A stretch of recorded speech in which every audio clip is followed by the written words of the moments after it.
The rain at Norfolk Naval Station doesn't wash away sins. It just hides the tears. Petty Officer Sarah Jenkins stood at the main gate, invisible to the officers driving past in their heated BMWs. They saw a receptionist in camouflage. They didn't know they were looking at the deadliest weapon the Navy had ever tried to bury. The Virginia rain was relentless. It came down in sheets, turning the tarmac of the Norfolk Naval Station gate check into a slick grey mirror, reflecting the harsh halogen security lights. For Petty Officer Second Class Sarah Jenkins, the cold was a familiar companion. She stood inside the small guard booth, her posture rigid, her eyes scanning every vehicle that approached the barrier.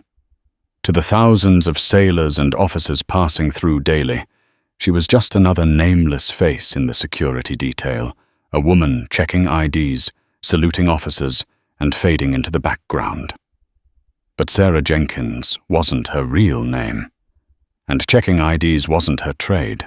At 0700 hours, a pristine black Range Rover pulled up to the checkpoint. Sarah stepped out of the booth, the rain instantly soaking the shoulders of her parka. She recognized the driver immediately, Lieutenant Brad Halloway. Halloway was the type of officer who wore his rank like a crown and treated enlisted personnel like furniture. He was young, ambitious, and had never seen a day of combat outside of a simulation room, yet he carried himself with the swagger of a war hero. Sarah approached the window. "ID, please, sir." The window rolled down 3 inches. Halloway didn't look at her. He was on his phone, laughing loudly. "Yeah, I told him to shove the paperwork. I'm an officer, not a secretary." "ID, please, sir." Sarah repeated her voice, flat and professional. Halloway snapped his head toward her, annoyed. "Do you know who I am, petty officer? I come through here every morning. Open the gate." "Standard procedure, Lieutenant. Physical ID check is mandatory for all personnel today. Security level Bravo." Halloway scoffed, finally flashing his KAC card with a sneer. "You people are useless. Glorified mall cops. You think standing out here in the rain makes you a sailor? You're just taking up space that a real man could use." Sarah took the card, scanned it, and handed it back. Her face remained a mask of stone. She had been interrogated by insurgents in the Hindu Kush. The insults of a rich kid from Connecticut didn't even register as an annoyance. "Have a safe day, sir." "Learn to salute faster next time," Halloway spat as he rolled up the window and gunned the engine, spraying muddy water onto Sarah's boots. She didn't flinch. She simply returned to her post. The morning dragged on. The rain intensified. Around 0900, the atmosphere at the gate shifted. The radio in Sarah's earpiece crackled with urgent chatter. "Alert! VIP inbound. Admiral's detail approaching. Clear the lane." "Repeat, clear the lane." The other guards straightened up, nervousness rippling through them. This wasn't just any admiral. It was Rear Admiral Marcus Iron Thorne, the newly appointed commander of Naval Special Warfare Group 2. Thorne was a living legend, a former SEAL Team 6 operator whose exploits were classified so deeply that most of his service record was black ink. He was known for being ruthless with incompetence and fiercely loyal to his operators. A convoy of 3 black SUVs approached the gate. The master-at-arms, a nervous chief petty officer named Miller, rushed forward, signaling for Sarah to step back. "I've got this, Jenkins. You stay out of sight. Don't embarrass us." The lead SUV stopped. The window didn't roll down. Instead, the door opened. A collective gasp went through the guard detail. Admiral Thorne stepped out into the pouring rain. He ignored the umbrella his aide tried to hold over him. He was a mountain of a man, his face scarred and weathered, his uniform impeccably sharp. despite the weather. Chief Miller froze his salute, trembling. "Admiral, sir, we didn't expect you to exit the vehicle. We can process you right here." Thorne ignored Miller. He ignored the Lieutenant Halloway, who had been stuck in traffic leaving the base and had pulled over to gawk at the commotion. Thorne's steel-grey eyes scanned the perimeter, looking past the officers, past the chief, until they locked onto the solitary female figure standing in the shadows of the guard booth. The Admiral began to walk. He walked past the chief. He walked past the stunned Halloway. He walked straight toward Sarah Jenkins. The silence at the gate was deafening. The only sound was the rain hitting the pavement. Sarah didn't move. She stood at attention, her eyes locked forward. Thorne stopped 3 feet in front of her. He looked at her name tag, Jenkins, and a small, sad smile touched his lips. He saw the faint, jagged scar running down her neck, barely visible above her collar. Then the unthinkable happened. Admiral Thorne, the commander of all East Coast SEALs, snapped his heels together. He raised his right hand in a crisp, slow, and utterly respectful salute. He saluted her first. It was a breach of protocol so severe it confused everyone watching. A rear admiral never initiates a salute to a petty officer. It was unheard of. It was impossible. Sarah's eyes softened for a fraction of a second. She raised her hand and returned the salute, her form perfect, sharp, and practiced. "It's been a long time, Valkyrie," Thorne said, his voice low enough that only she could hear. 3 years, 4 months, 12 days, sir," Sarah replied. "This post," Thorne looked around at the miserable guard shack. "This is an insult to the Trident, Eleanor." "I don't wear the Trident anymore, sir. I'm just Jenkins now." "To the world, maybe," Thorne said, lowering his hand. "But not to me, not to the brothers who are still alive because of you." Thorne turned around, his demeanor instantly hardening back into the Iron Admiral. He saw Lieutenant Halloway standing nearby, his mouth agape. Thorne walked over to the young lieutenant. "You," Thorne barked. "What is your name?" Lieutenant Halloway, sir." Halloway stammered, saluting frantically. "I saw you at the gate earlier, Lieutenant. I saw you disrespect that petty officer." Thorne leaned in close.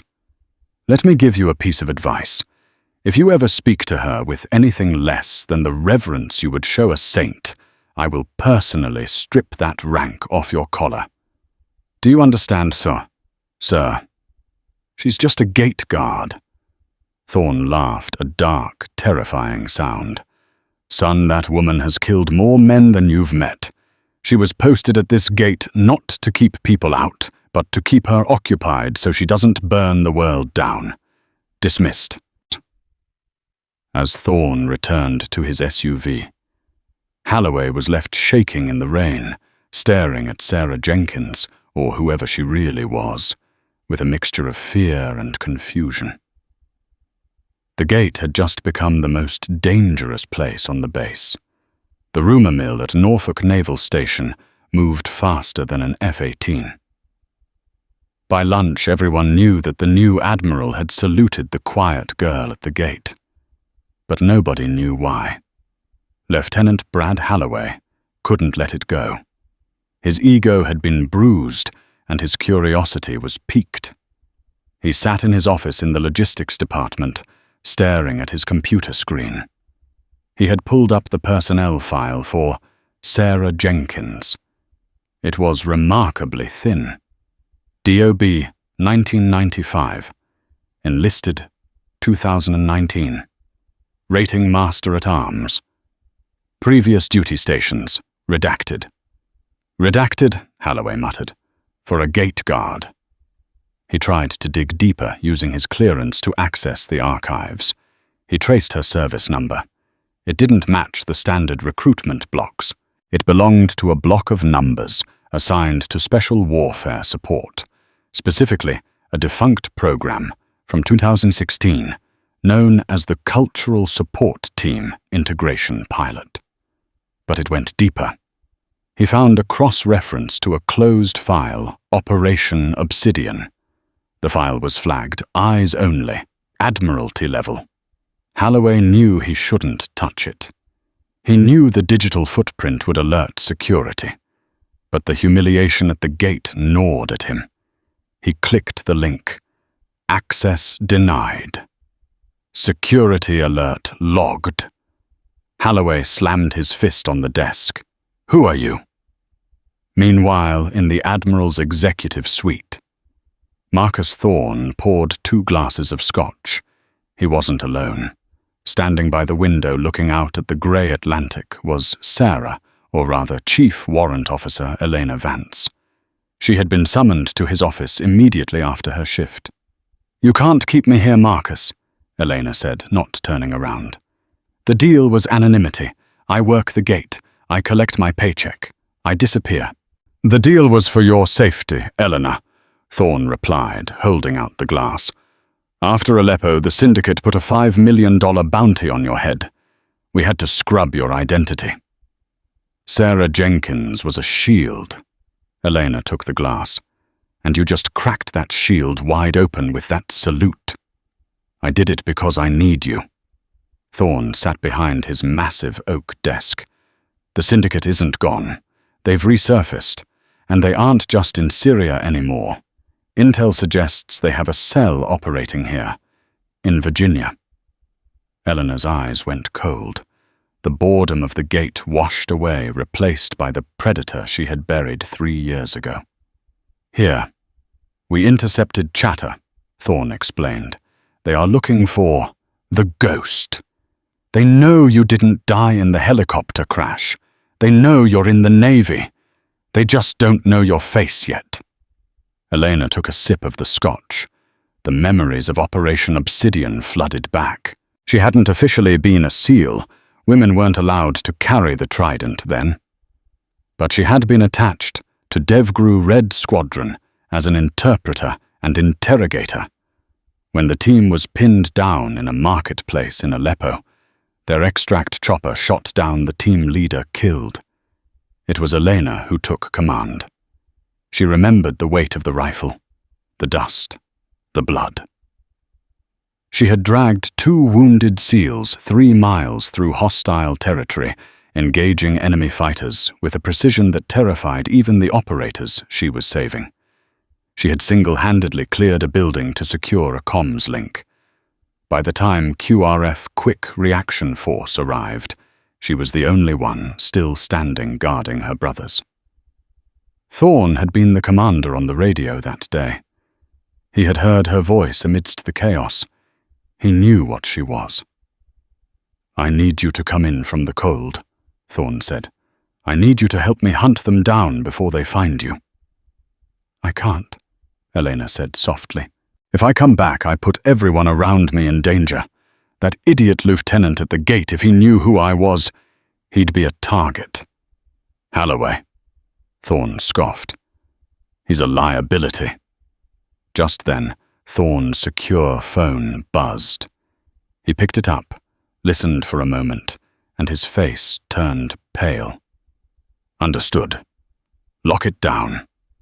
He looked at Elena. "You were right. Halloway just tried to access the Operation Obsidian files. He tripped a silent alarm." Elena set the glass down. "Does that alarm go to you?" "Yes," Thorne said grimly. "But because the file is flagged by the NSA for cartel activity, it also pings the external watchdogs. If there is a mole in the network, the syndicate just got a ping on Halloway's location. They'll think he is the contact," Elena realized. "Or that he knows where I am. He's at the logistics building, Sector 4. Elena was already moving toward the door. She grabbed a tactical vest hanging on Thorne's coat rack, not asking for permission. "Elena, wait, you don't have a weapon." She stopped at the door, looking back with a terrifying calmness. "I'll acquire one." Lieutenant Halloway was sweating. 5 minutes after he clicked the link, His computer screen had gone black. Then the phone on his desk rang. "Hello," he answered, his voice shaky. "Lieutenant Bradley Halloway," a distorted voice spoke. "You have looked where you should not. Who is this? Is this ET security? Walk out of the building, Lieutenant. Go to the parking lot. Do not speak to anyone. If you deviate, we detonate the device under your car." Halloway dropped the phone. Panic, cold and sharp, pierced his chest. He stumbled out of his office, pushing past confused sailors in the hallway. He burst out of the side exit into the rain-soaked parking lot. The base was quiet. Too quiet. He saw a black van idling near his Range Rover. 2 men in maintenance uniforms were standing by it. They didn't look like maintenance men. They moved with the predatory grace of killers. Halloway froze. "I don't know anything," he screamed. The men raised suppressed pistols. Thwip, thwip. Rounds impacted the pavement inches from Halloway's feet. He scrambled back, falling into a puddle. He squeezed his eyes shut, waiting for the end. Vroom! A standard-issue Navy security sedan screeched around the corner, drifting sideways. It slammed into the black van, crushing the front end. Before the car even stopped moving, the driver's door flew open. Sarah Jenkins rolled out, moving so fast she was a blur. She didn't have a gun. She held a collapsible steel baton she had taken from a startled MP on her way out of the HQ. The first assassin turned his weapon toward her. Elena closed the distance in 2 strides. She struck his wrist, shattering the bone.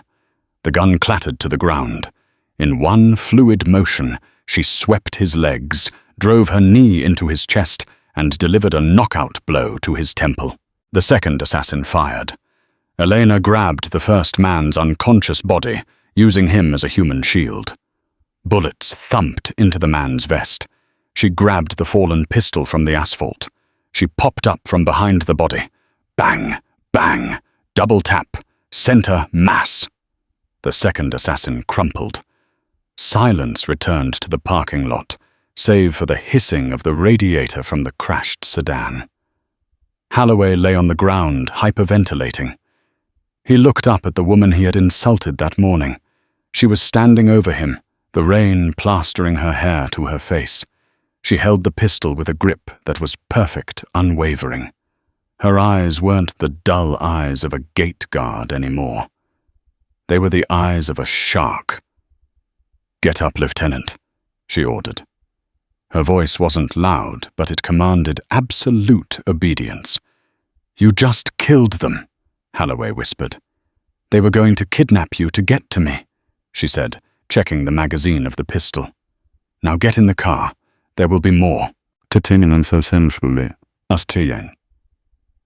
get to you. Who are you? Elena looked at him, the flashing blue lights of base security finally approaching in the distance. "I'm the person you told to learn how to salute." The aftermath was chaotic. NCIS base security and Admiral Thorne's personal detail swarmed the logistics parking lot. Halloway was being treated by a medic for shock wrapped in a foil blanket.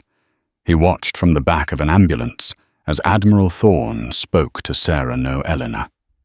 They were standing by the crashed van. Thorne handed her a file and a set of keys. "The base is locked down," Thorne said. "But you know you can't stay here, Elena. The leak is confirmed. Someone in the Pentagon sold the Obsidian codes." "I know," Elena said. She looked tired. The adrenaline was fading, leaving the old aches in her joints. "I have to disappear again. For real this time." "Where will you go?" "Somewhere cold. Somewhere they don't look for ghosts." Thorne nodded. He reached into his pocket and pulled out a small velvet box. He opened it. Inside was a gold trident pin, the insignia of a U.S. Navy SEAL. "You earned this 3 years ago," Thorn said, his voice thick with emotion. You can't wear it. You can't show it. But I want you to have it. Elena stared at the gold metal. She reached out her fingers, brushing it, but she didn't take it. Keep it for me, Marcus. Give it to me when the war is over. She turned and walked toward the black SUV Thorn had provided. As she passed the ambulance, Halloway jumped out, pushing the medic aside. Wait, Halloway yelled. Elena stopped. She didn't turn around. Halloway choked on his words. The arrogance was gone. The entitlement was shattered. He had seen death close up, and he had seen who stood between him and the darkness. I didn't know. Elena turned slowly. She looked him up and down. Rank is just metal on a collar, Lieutenant. Respect is earned in the mud. Remember that the next time you look down on someone at the gate. I will, Halloway said. He stood up straight. He didn't care about the rain or the people watching. He snapped a salute. It wasn't the lazy wave he usually gave. It was sharp, rigid, perfect. Thank you, ma'am. Elena looked at him for a long moment. A ghost of a smile appeared. She didn't salute back. She simply nodded. Watch your six, Halloway. She got into the SUV. The engine roared to life, and she drove toward the exit gate, the same gate she had guarded for 6 months. As she passed the booth, the new guard, a young kid barely 18, stepped out and waved her through. He had no idea who was driving the car. He saw a civilian woman leaving the base. But in the rearview mirror, Eleanor saw Admiral Thorn standing in the middle of the parking lot, saluting her retreating vehicle. And next to him, Lieutenant Halloway, still holding his salute. The story of Sarah Jenkins was over. The legend of the Valkyrie had just begun another chapter. 3 months later, Lieutenant Halloway was transferred. He requested a demotion and a transfer to Bud S training. He washed out in Hell Week, but he returned to the fleet a different man. He never told anyone the full story of the woman at the gate. But every time he drove through a checkpoint, rain or shine, he looked the guard in the eye and said, "Thank you for your service." Because you never know who is really standing behind the wire. Sometimes heroes don't wear capes or medals. They wear rain ponchos and stand in the shadows waiting for the moment they are needed. Elena Vance chose obscurity to protect her country, proving that true power doesn't need an audience. If this story moved you, please hit the like button and subscribe to the channel. Share this video to honor the silent warriors who watch over us. Stay safe.